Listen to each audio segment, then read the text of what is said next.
I'm Jamie, Fort Vancouver Library's Experiential Learning Librarian. Today's project is a pop-up card. For today's project, you're going to need some basic supplies. We're going to use a piece of paper.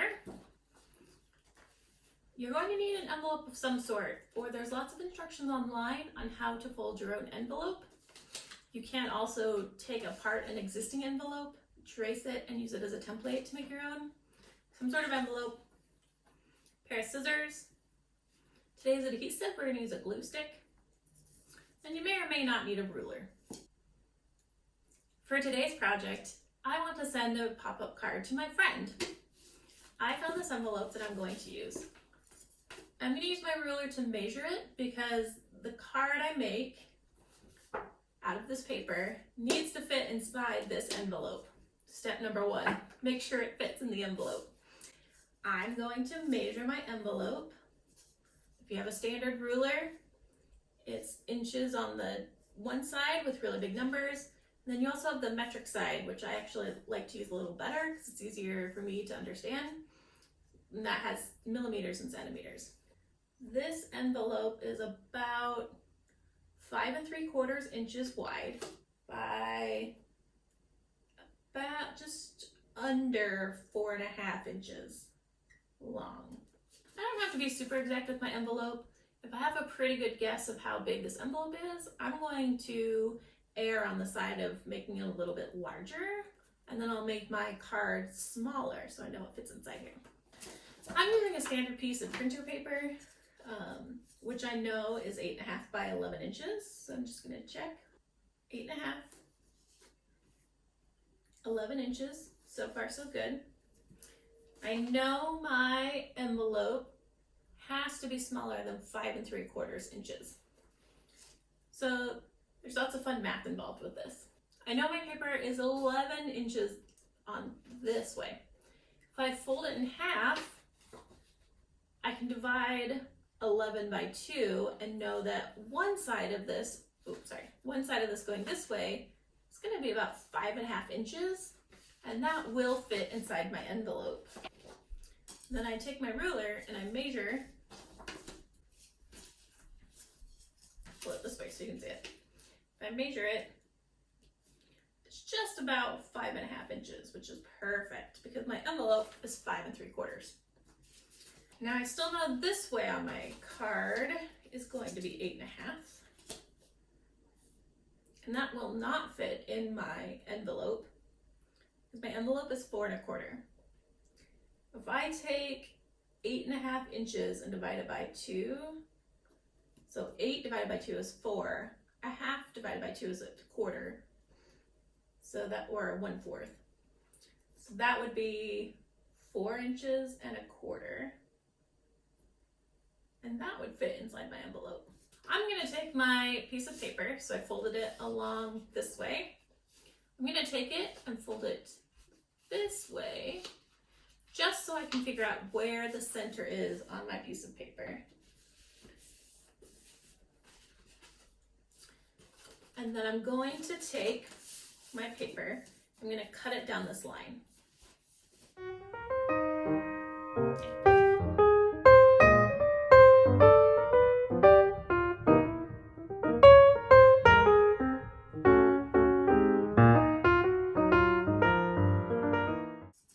Now I have a piece of paper that is just under 5.5 by 4 1/4. And this will fit inside my envelope. Let's test it. Yeah, look at how beautiful that slides in there. Love it when the math works out. It's got a weird fold in it. Do I like this? Do I not? I'm gonna roll with this. Now, I have 2 cards that I can make. You know, usually, it doesn't matter.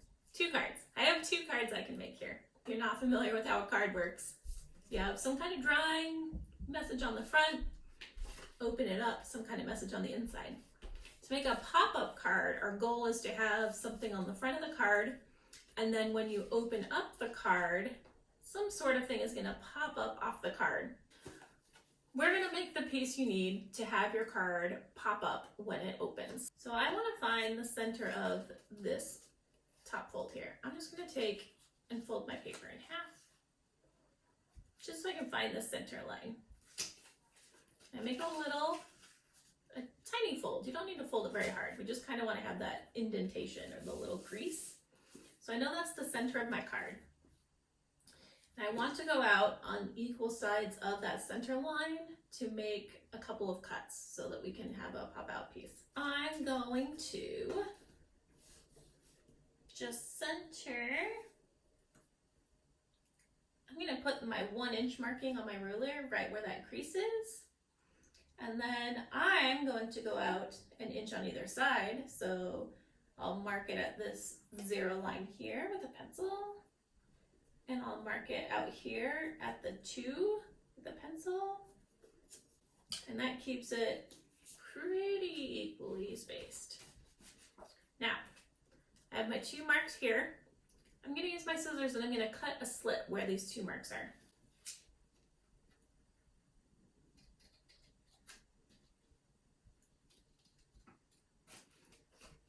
So now I have this center piece that's still attached, but it's open here.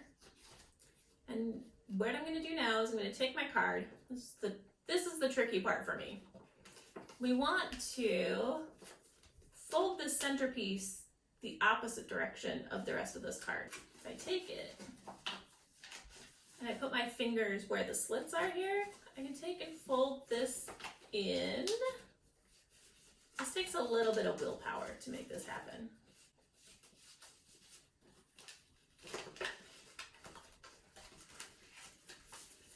And then what I want to do is I want to fold it back where these slits end.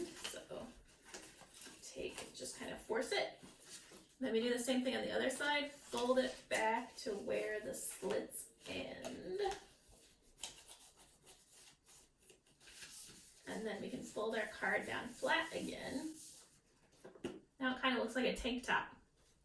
But when we open up the card now, we have this nice little shelf that opens up. So, boop. Now what I want to do to make it an actual pop-up is I want to make myself an image that will pop up, or a saying, or whatever. I'm going to keep this piece of paper because this is going to be my prototype. I'm going to figure out how to make it cut, how it works, make myself a nice rough draft. And then when I figured out the process, I'm going to go back with my other base that I know fits in my envelope and do a better job because I'll have some experience. So I'm going to take a piece of paper. I have a friend's birthday coming up and I'm going to mail them this pop-up card. The important thing is we don't want our pop-up piece, can't be any taller than this, and it can't be any wider than my card width, because if you do, when you close it, the pop-up will stick out and that kind of ruins the surprise. I'm going to put my card here. I'm just going to trace this onto my paper so I know the size of my image.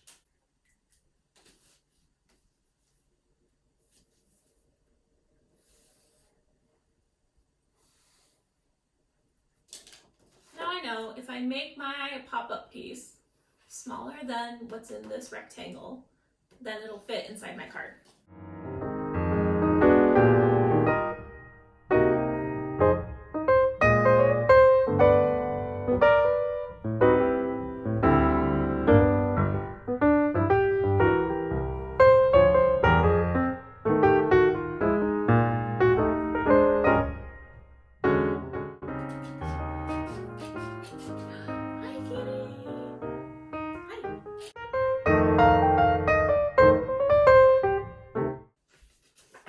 Two pieces I know that are the right size for my pop-up piece. I'm just going to set this one aside with my other card.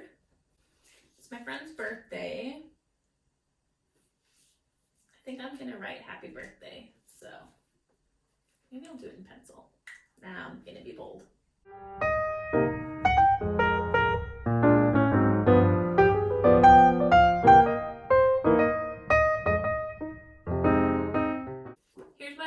birthday sentiment, there's lots of different ways you can cut this out. You can just cut out the rectangle and leave it like that. You can color the letters in really thick with your Sharpie or your markers or whatever you're using, and then cut those out very carefully. I think I'm gonna kind of do like a stylized bubble thing.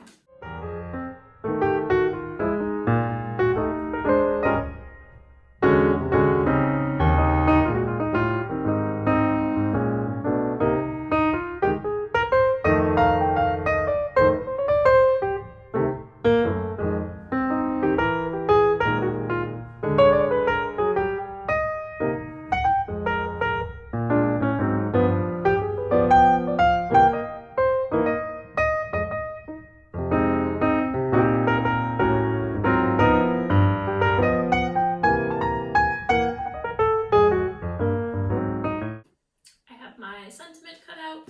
I'm going to color it in so you can actually see it.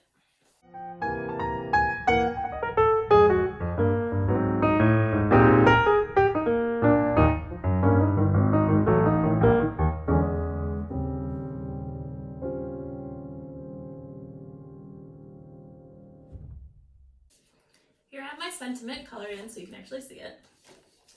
I'm going to stick my sentiment on this bottom portion of my card. Test it out to make sure it works first. So if my sentiment is here, when I fold it in, it folds flat. And when I open it up, it'll pop up just like that. You can use tape if you don't have a glue stick. Double-sided tape would be awesome. Glue stick, Elmer's school glue. I can use my glue stick. Then I'm going to make sure to line up my sentiment along this bottom crease here. Like so. Wait for it to dry, the hardest part. Now when I close my card up, when I open it up, dun dun dun dun, it's amazing.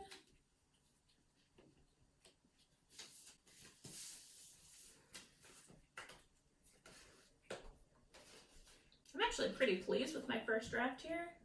Might be a little offset, but that's okay. I think I'm just going to decorate the rest of my card and put it in its envelope. There we go. Just address it, put a stamp on it, and send it off to my friend. Have fun and keep making. We hope to see you at the library soon. Until then, the library's website has a lot of great resources. www.fvrl.org. See ya!